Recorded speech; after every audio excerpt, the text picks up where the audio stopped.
Hi, and welcome to another edition of Conversations with the President. I'm your host, Erica Lamb, your 2020 RSAR President. In this episode, we'll be chatting with some of the top performing realtors in Northern Nevada to gain insight on how they've been able to achieve and maintain this level. My guests today are Amy Shockett, realtor, broker salesperson of Shockett team at Dixon Realty. Then we have Brian Lessinger, realtor, salesperson of the Lessinger team of RE/MAX Affiliates Reno, and Carol Bond, realtor, salesperson at Dixon Realty in Collin. Welcome everybody, and thank you for joining me today to speak with our fellow members. Before we get into the meat of questions, would each of you tell our members a little about yourself and your career in real estate? Panelists, will you please include the following items in your answers? Why did you choose to become a real estate agent? What company do you work for, and have you always worked for that company? How long have you been an agent? How long have you been a realtor? And what is your specialty? And if we don't mind, can we start with Amy and then Brian and then Carol? Perfect. Off to Hey everybody. Again, Amy Shockett. I've been licensed for 17 years. I actually started back in 2003. I have a degree in marketing. I was a sales rep traveling all over Northern Nevada, spending a lot of time in my car, and I had young children, and I said to myself, I'm done with the driving, and where should I go next? My mom was a realtor when I was in high school, and always kind of something I was interested in. So I got my license. I started working with Tina Spencer at Homegate Realty. I was there about 3 years. And then in April of 2006, I moved to Dixon, and I've been with Dixon for the last 14 years. My husband and I work together. It's just us. We don't have a transaction coordinator or an assistant. So it's us, and we work one-on-one with our clients. We specialize in residential real estate, mostly with just buyers and sellers, and we don't do a lot of investors, just people that are buying and selling their own homes. So that's who we work with mostly. We work about 95% by referral from our lender partners, our past clients, other agents. And again, specializing in just residential real estate, actively involved with Northern Nevada Regional MLS. I'm serving currently my 6th year and final year on that board, and have been president of that board for the last 3 years. So a lot of industry volunteer experience as well. Oh, wow. Thank you, Amy. That's awesome. How about you, Brian? So I'm Brian Lessinger, and I run the Lessinger team here at RE/MAX Realty Affiliates. I've been doing this now for 20 years, and like Amy, a lot of us, I mean, my wife, Amy, was actually a realtor for 4 or 5 years before I got into it.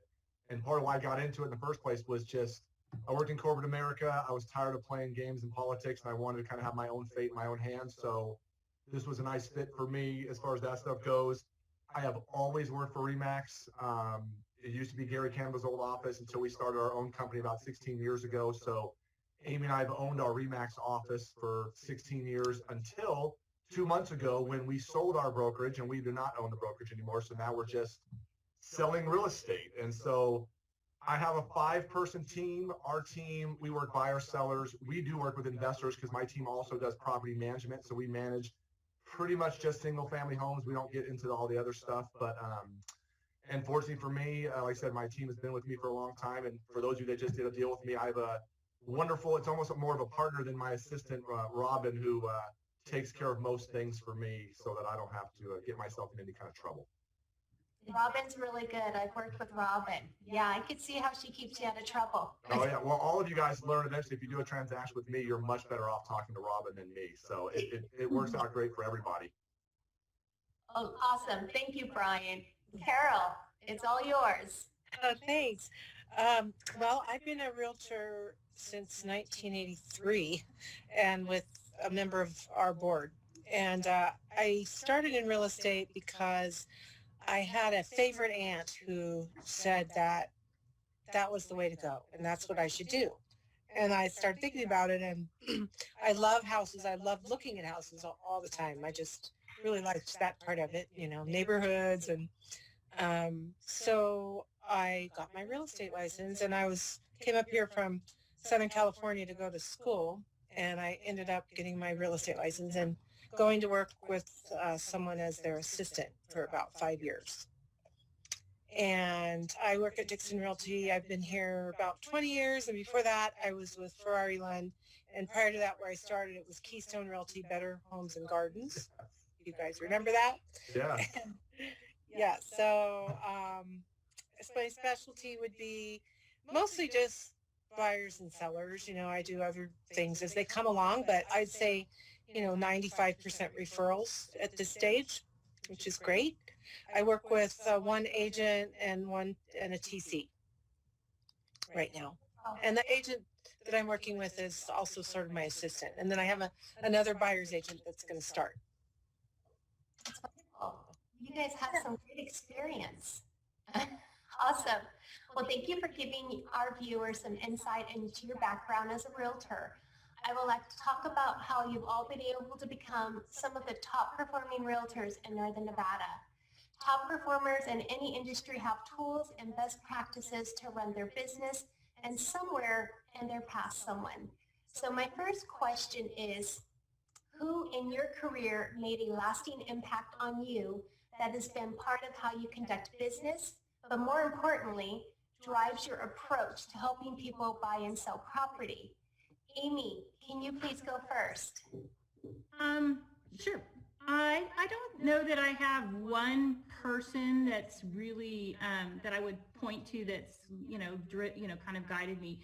I will say that I have great leadership at my brokerage. Nancy Fennell has been a mentor for me for quite some time. Get in a sticky spot or you just need somebody to bounce something off of. She's a great person for that. And our newer leadership, Bo Keenan, is also pretty phenomenal in helping guide all of us. So I would look to my brokerage.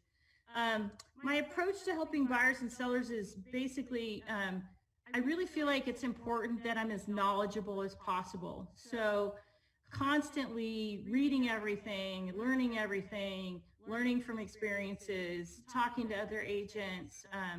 So that's kind of how I approach things. I just want to be able to know as much as I can so that I can help my sellers. And I like to treat my clients like I would like to be treated. As far as like some of the marketing and things that we do, I don't like to be cold called myself, so I'm not a big cold caller. I do a lot of other things to stay high touch with my clients, but I'm not cold calling them out of the blue. So there's just certain things that I like to do things the way I like to be treated as well. So that's kind of how I approach things. Perfect. Thank you, Amy. Brian, can you please give us some insight? So yes, so I would say mine's similar to Amy.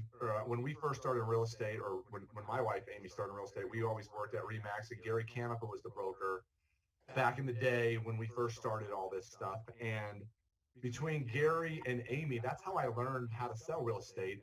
And the theory always was, like Amy was saying, we have to know what we're talking about. We have to know the rules and the laws of what we're doing.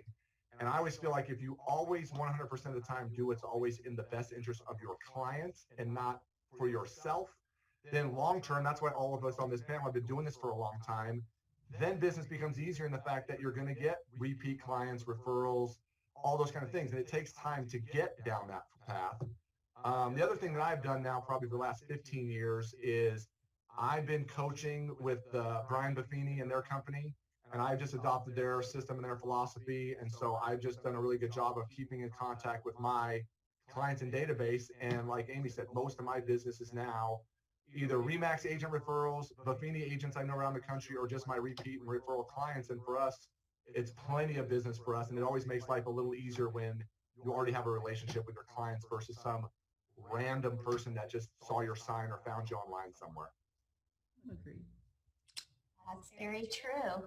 Carol, please. Well, I do have a person that was pretty influential. Nancy Fennell is great at this time too, I must say. But when I first started real estate, I was assistant to Joe Snyder. I mentioned that. So Joe Snyder was the broker at Better Homes and Gardens. Okay, so She was a very big producer here. It was Joe Snyder, Carly Ferrari, and Fiona Dixon, right? So I was her assistant. So I learned a lot from her. And she always just did the right thing. She was really tough businesswoman, but Joyce just did the right thing. Like Brian said, not about us, about what is best for our clients. Yes. And so that was great experience. So that went on for like 5 years, and then she semi-retired and is retired now. She's still here though, and here in Reno. And so she was a big influence. And then what was there? Oh, what was I just think it's super important I've always recognized how important the relationship is with our colleagues and our other agents and members of the board. That it can be a very high stress business, obviously, and that fine line of working with your colleague to get to the same point. Even though there's can be very stressful times, they're your ally. Really. So that was helpful. Yeah, I like all our colleagues and working together. It can be tricky. It can be. Just great. We kind of felt like our Northern Nevada Reno Sparks realtors were always kind of like a family. Mm-hmm. It's one of the things that helped push to keep me in leadership was having that personal relationship with so many of you. And so, okay, our second question. Now we're all new to real estate at one point in time, and we all had a big learning curve during the beginning of our careers, which means, unfortunately, lots of mistakes were made by all of us. So can you tell our viewers one of those early mistakes and how you were able to turn it into a tool to help you move forward in your career? And Brian, we're going to get started with you again, please. I, at the very beginning, was very lucky because I started right off the bat working with my wife in real estate, who, for those of you that know Amy, she's not really going to let me make any mistakes or I'm going to be in a whole lot of trouble. So what I used to always do, especially early on when our knowledge base is not what it is now, is when people would ask questions and you didn't know the answer, just say, I don't know the answer, but I'll get back to you, and we'll get back to you right away.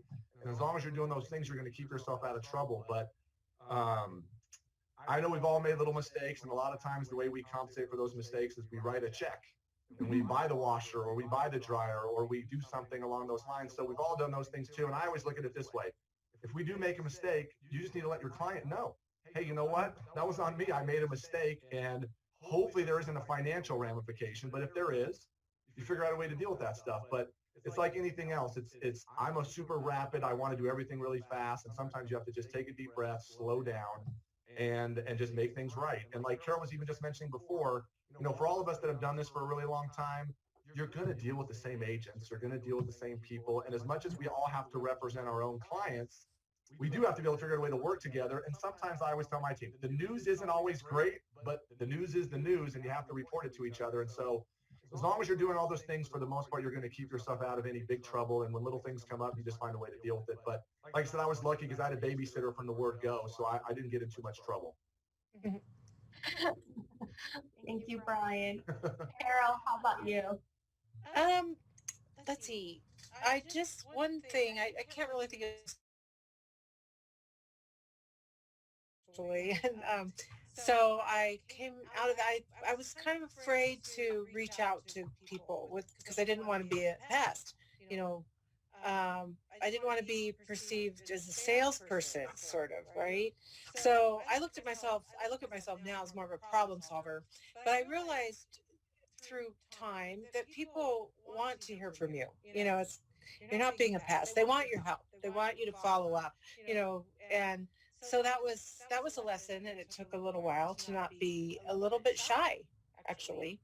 And then another thing was you never know where one little call is going to lead, because I had a couple things that were just tiny little things turn into huge things, 20 transactions. This one that I almost didn't take, I didn't think I had time. I almost gave it away. It was a referral from the office. So, and they also turned out to be wonderful friends for 20 years, and partners on a house at the lake. And you just need to treat every single person that comes to you, you just never know what you're going to be able to do for them, and vice versa.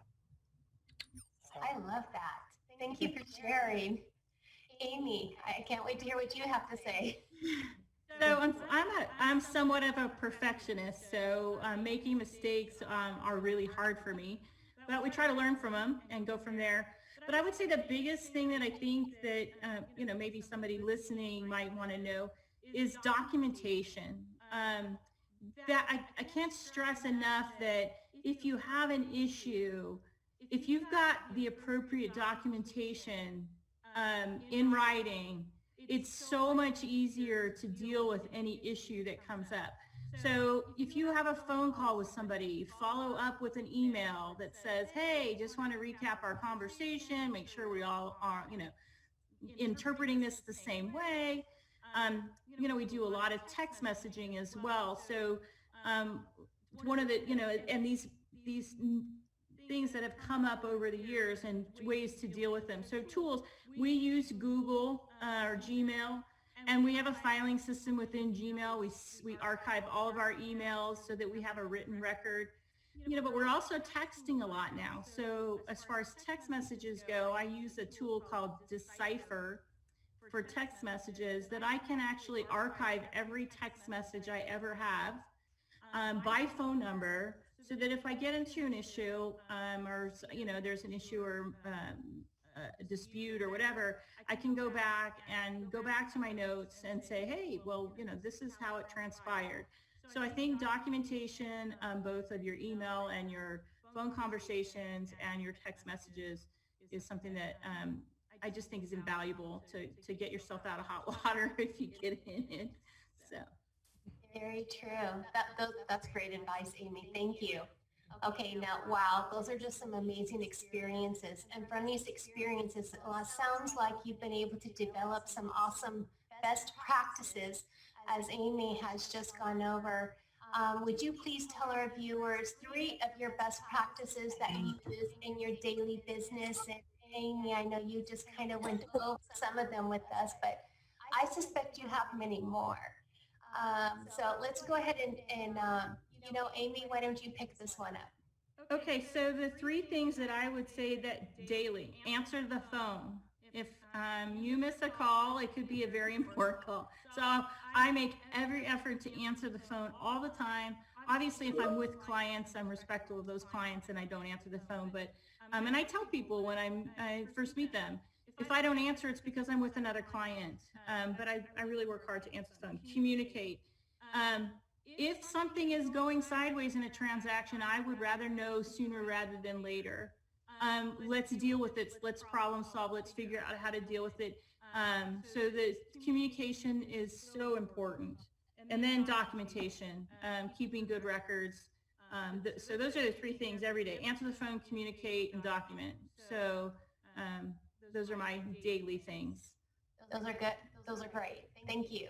Carol, how about 3 of your best practices? Okay, well, I actually wrote that down too. Answer the phone. Because one of the things that I have noticed when I'm going to give a referral, I always go to the CRS website typically, and then I start calling people that sound good. And you know what? If they don't answer the phone, I go to the next one that sounds good, right? And that's a referral that other one missed. I might leave a message and say, I'm looking for an agent. I have a client moving to your city. If you don't call me back within about a half hour, I'm going to have to move on, And so a lot of agents do not answer their phone. And I think it's super important as well. And then I agree with Brian, like always admit when you made a mistake. It just, even if you end up paying, it'll come back to you twofold and you'll feel better about it. So, if you, like you said, you have to buy a refrigerator or something, and you just say, that was my oversight. I'm so sorry, but don't worry about it. So that was one thing. Yeah. And then, this one I think is really, really important. And always just, if you do miss a call or text, email, whatever, try to respond as quickly as possible. I hate to have anyone waiting on me to respond to a question. And I think clients appreciate that. That's great. Thank you, Carol. Brian, can you please share with us your 3 best practices? Yeah. So my biggest one that I learned many years ago, because I always used to want to fly by the seat of my pants, is systems will set you free. So we have a system for everything, and everyone on my team knows if anyone wants to change the system, improve the system, whatever we can do to make our systems better, that is what we try to do, because like you said, you're trying to let everybody get through these transactions with the best experience that they can have so that they'll keep coming back to you. I'm a huge time block guy. I'm one of these rare realtors. I'm usually the first person in this building. I like to get here at 7:15 in the morning because I can get a lot done before everybody else gets here. I can sort of hand off everything that needs to get to everybody, but my time is blocked out. A lot of times I'm sitting in my office and Robin's in the office next door, and I just lock the door and put a note on the door. Technically I'm here, but I'm not here because I'm doing whatever it is I happen to be doing.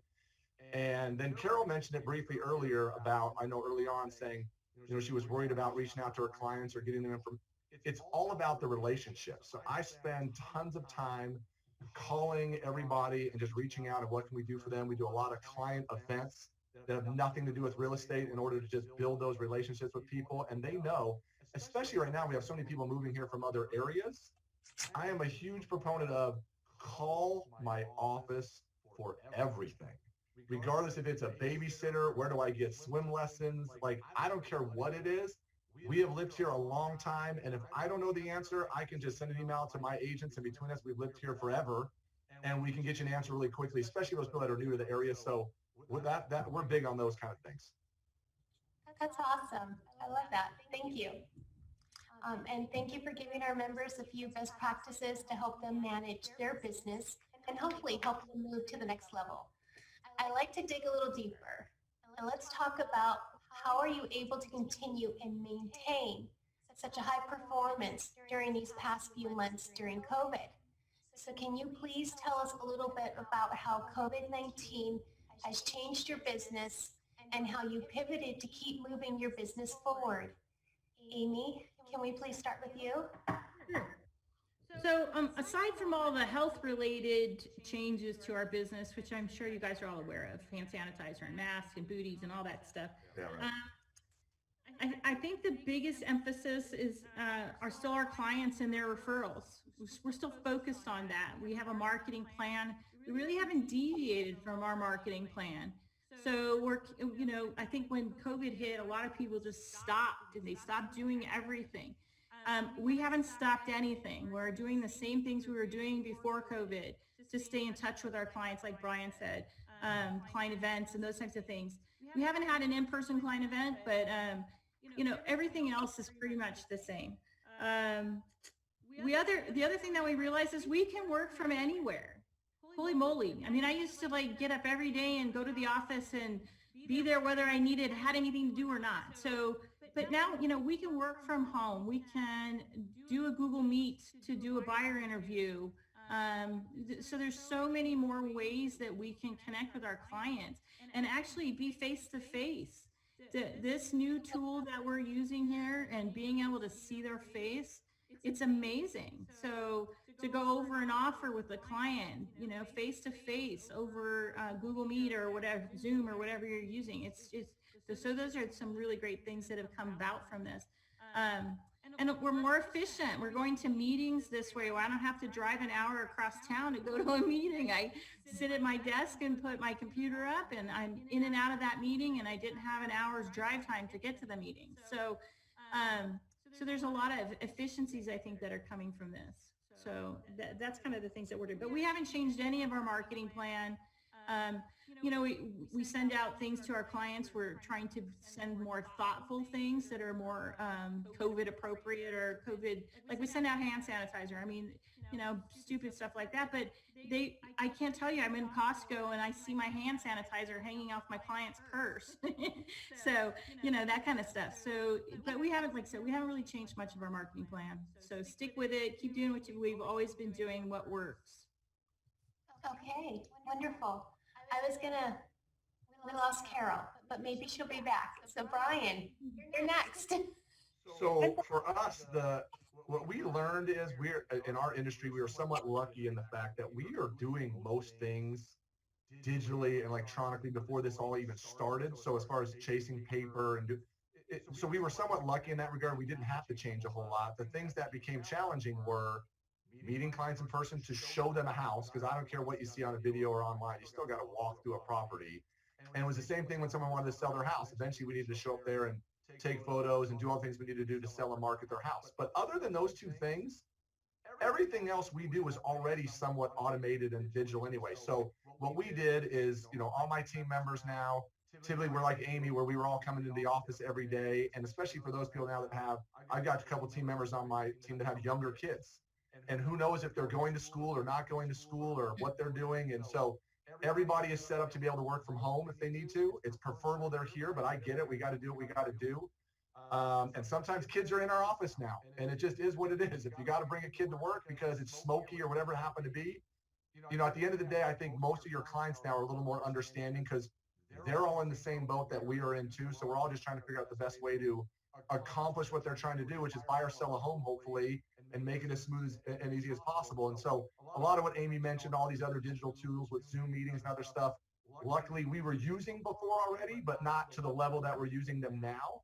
And so, we were lucky we didn't have to change a whole lot. The only bummer, like Amy said, we can't do anymore too, is I typically have 4 or 5 in-person events every year, and we're sort of having to tweak those on how to do them. But other than that, it's like you said, we still showed up, we still went to work every day, and we didn't shut down, especially back in March, April, May, when I know a lot of people didn't know what to do. We just kept showing up, and it's working out really well for us now. Wonderful. Thank you, Brian. Carol, welcome back. Thank you. So how COVID-19 changed my business? Well, I was sort of thinking about trying to slow down a little bit because my husband was taking a sabbatical and, but then I realized when they had the lockdown that I didn't want to slow down, and I was really kind of bored just staying at home. So I kind of just got motivated. I don't know. I got everything back in, a lot of things back online in terms of becoming automated, and started after a couple weeks. I was very slow during that time, Brian. Unlike you, I was just sitting at home. I didn't have a lot of business, but so then it just changed, and I realized that really for me the business is kind of like my hobby, and investing and helping people, and I don't want to stop. It kind of got me more motivated, so I think that might be why my business picked up. So, and I think that was all those questions. Yeah. You jumped right into our question 6. I did. Yeah. That's okay. But I mean, it's great. And it's a question for everybody here is how have you stayed motivated through these COVID times? There's so much negativity out there right now, and you have so many people that are, even realtors who are just sitting at home feeling, they feel. Yeah, well, I sort of changed my attitude is what I was saying. I was feeling a little burned out, thinking, well, maybe I want to slow down. But I said, no, I don't. So I just became positive, and it switched. Perfect. And so I'm going to ask each one of you, if you had a message to give to our viewers, you have those viewers that are at home and they're stuck and they're watching this and they need to get back out there and start working again. What would you say to them? Carol, let's start with you. Well, I think that just to be positive and just jump out there and do everything that you can think of, even though it doesn't seem like it's going to bring some business, it probably will if you just start doing things, reaching out to people, sending emails, that type of thing. Perfect. Thank you. How about you, Amy? So I think people just need to continue to focus on doing a great job, knowing, kind of diving deep into the profession and being skilled. And if you have time, work on improving your skills. I mean, take some classes, find a mentor, do those types of things, but always strive to be really good at what you're doing. Always put the clients first. I think somebody else said that as well. if you put the clients first, I think in the long run, it's comes back to you through their referrals and all those things, because they notice that. They notice that you thought about them more than you thought about your paycheck. And I think if you give back to the industry and the community, you also, it's kind of a karma thing. Been, really important to be involved in the industry and what's going on, whether it be at RSAR or, maybe getting on the MLS board or one of the local, like Women's Council of Realtors or CRS or some of those things. Get involved and get to know your colleagues. And then also do things in the community where you can meet people and be active in the community. So it's also a good way to, potentially get business. So, but it also do good for the community at the same time. But then it's hard to stay positive. I mean, for me, the motivation for a while was like, oh my gosh, we work to travel. And, that's why I do what I do. I want to make money so I can go on some really killer trips. And, and all of a sudden we can't go anywhere. So it was like, oh my gosh, now what are we going to do? We're going to work really hard and we can't go anywhere. So, we're still thinking about where we're going to go and when we get the chance to do it, and rebooking trips that we had to cancel, that kind of stuff. But so, that was our why. So we're kind of having to adjust our why a little bit, but find out what motive, again, why are you doing this? Because, everybody has a why, and, when you pinpoint that and stay focused on it, then, kind of just go from there. Awesome. Thank you, David. How about you, Brian? Amy? No, I think both what Amy and Carol is a lot of what we're doing. It's, you do this long enough, and once your clients figure out they can pick up the phone and ask you anything and know you're not going to sell them something. I'm not trying to help you buy or sell a house today. I'm not trying to jam something down your throat. And that's how, honestly, Carol, that's how I got super busy. Back when this all first kind of started back in March and nobody knew how this was all going to play out, I literally just came into my office. I have a database of 500 or 600 families. And I literally just grabbed my headset and just started calling people. And everybody was home. And everybody wanted to talk. And literally what I eventually ended up doing, because at that time, nobody was buying or selling homes for at least a month. They were trying to figure out what was going to happen. I literally at that point was delivering toilet paper and going grocery shopping, because I'm not a high risk person. And I literally would pick up people's prescriptions and bring them to their house, because I had lots of single older clients or people that had little kids that couldn't do these things. And you just start to do those kind of things and just let them know we're always here. We're a resource. You can trust us. We're always going to get you what you need.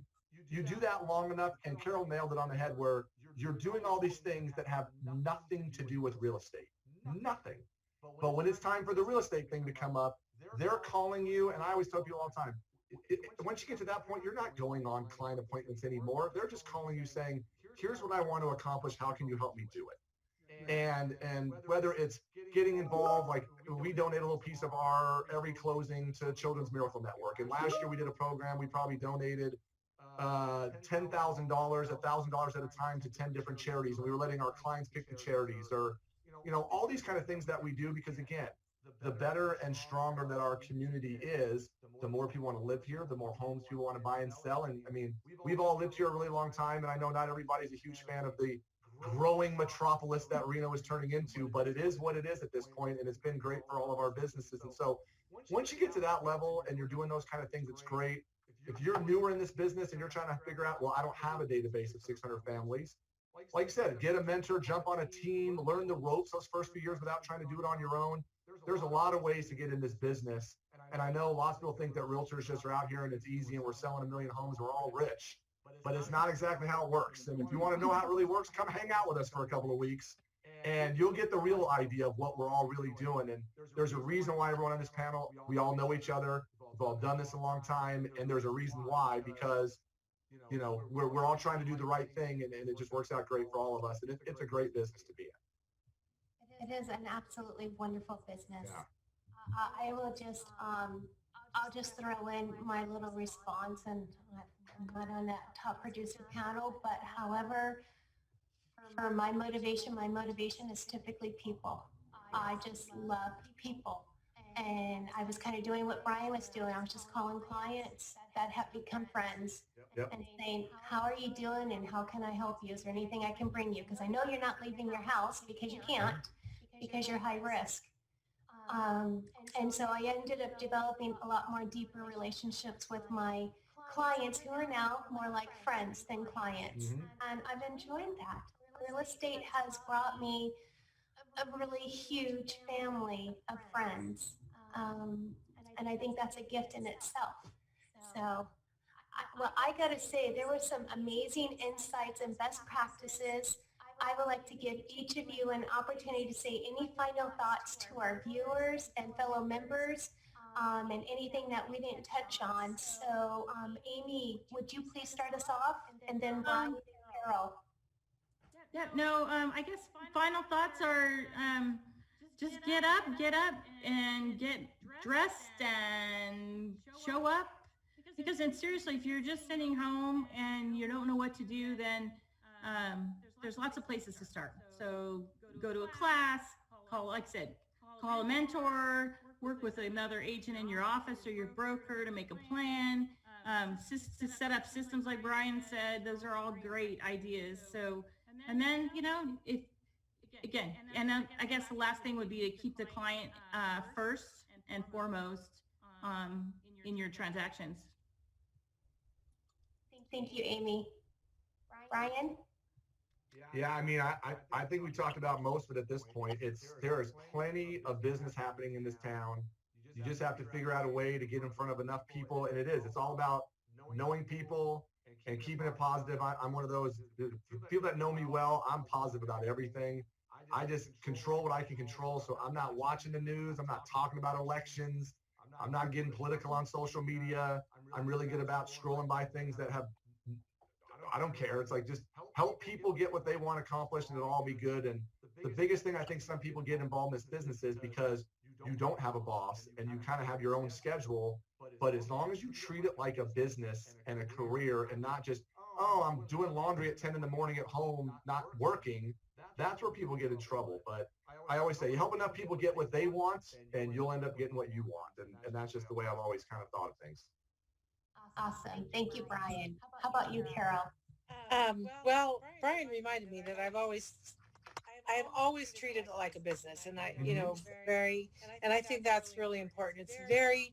It's a very important job, and to be knowledgeable and keep up on the latest that you need to know is super important, but also the personal touch is really rewarding, and clients appreciate it. You go above and beyond customer service more than they would expect, and it makes you feel good, and then they're so appreciative, like what you guys were saying during COVID, helping other people out and that type of thing. That is rewarding, but also leads to more business. But at the same time, treating it like a very, very important job, because it really is. So Thank you. Thank you, Carol. So I want to thank you, Amy, Brian, and Carol for being here today. And I don't know if you realized, you've got Amy, Brian, Carol, ABCs. You gave us ABCs, our 1, 2, 3s, what we need to do to get back out there. Well, thank you for letting us into your world of top performing realtors in Northern Nevada. I know I learned a few things today, and I look forward to implementing them in my own business. Thank you to our members for joining us today. I hope you learned a tip or two. Join me for another episode of Conversations with the President when I sit down with the new CEO of Northern Nevada Regional MLS, George Picard. Until then, have a wonderful day, and thank you. Bye, everybody.